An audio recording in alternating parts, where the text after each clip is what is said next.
हाँ जी, तो नमस्कार भी सभी को। कैसे हो सारे? उम्मीद करूंगा सब बढ़िया हो गए, स्वस्थ हो गए। पिछली क्लास में हमने ध्वनि ऊर्जा को विद्युत ऊर्जा में कन्वर्ट कर लिया था।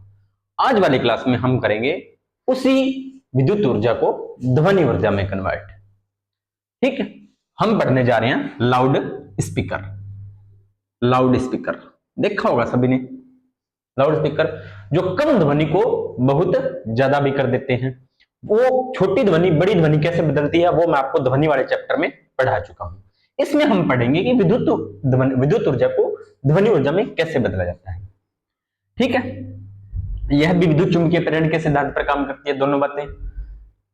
इसमें एक कुंडली होती है, लो भी इसमें कुंडली बनाते हैं। पहले तो एक कुंडली होती है जो एक शक्तिशाली चुंबकीय क्षेत्र में रखी जाती है। लो भाई, एक शक्तिशाली चुंबकीय क्षेत्र भी हमने बना दिया। शक्तिशाली चुंबकीय क्षेत्र में रखी होती है तथा एक शंक्वाकार कागज या धातु के बेलन से जुड़ी रहती है। एक शंक्वाकार धातु कागज के बेलन से जुड़ी रहती है, जिसे कहते हैं डायफ्राम। इसको क्या बोलते हैं? इसको पूरे को बोलते हैं डायफ्राम।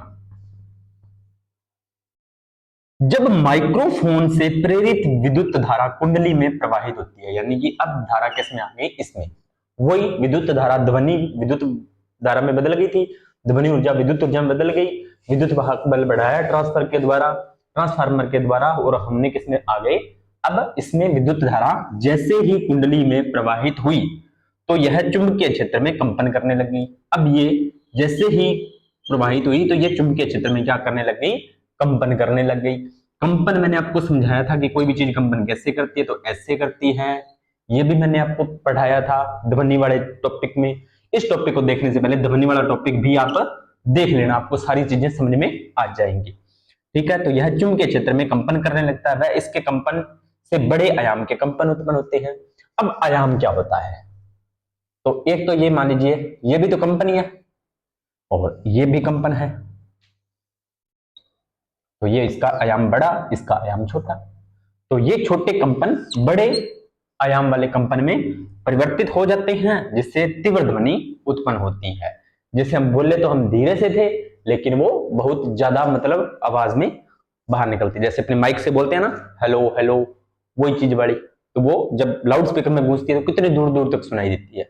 उस लाउड स्पीकर की ये बात कर रहा है। ठीक है, तो इसमें भी क्या होती है? कुंडली होती है, विद्युत चुंबकीय प्रेरण के सिद्धांत पर काम करती है। दोनों बातें क्लियर। और तीसरी बात होती है कि यह विद्युत ऊर्जा को ध्वनि ऊर्जा में बदलता है लाउड स्पीकर। 3 क्वेश्चन।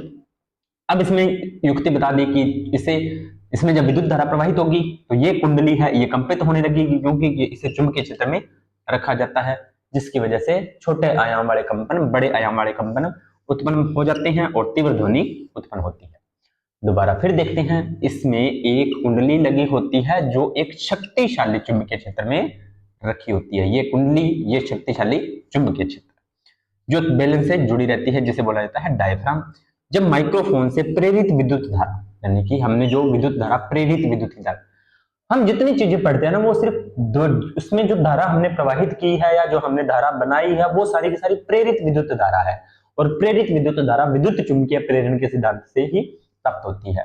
तो ये भी धारा कौन सी थी? प्रेरित विद्युत धारा, क्योंकि ध्वनि ऊर्जा से विद्युत धारा हमें प्राप्त की। अब ये प्रेरित विद्युत धारा इसमें कुंडली में प्रवाहित होती है तो यह चुंबकीय क्षेत्र में कंपन करने लगती है।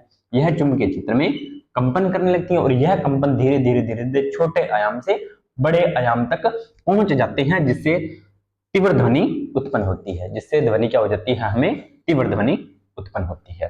तो लाउड स्पीकर भी अपना छोटी सी क्लास में कंप्लीट।